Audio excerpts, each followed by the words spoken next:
sa kangaroo. Kukunin po natin. So, ito po yung mulberry po namin. After 3 days, we plant. I think he's doing alright. Hindi naman siya mukhang stress. Mukhang happy mulberry. Lumamig na naman po. Uwi na po kami. Kanina galing kami sa park. And pumunta na din po sa river.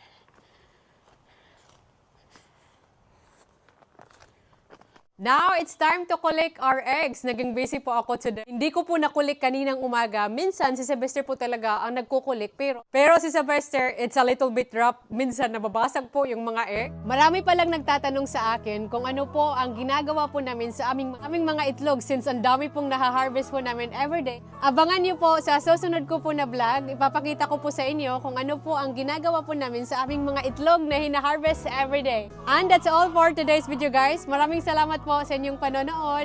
Bye!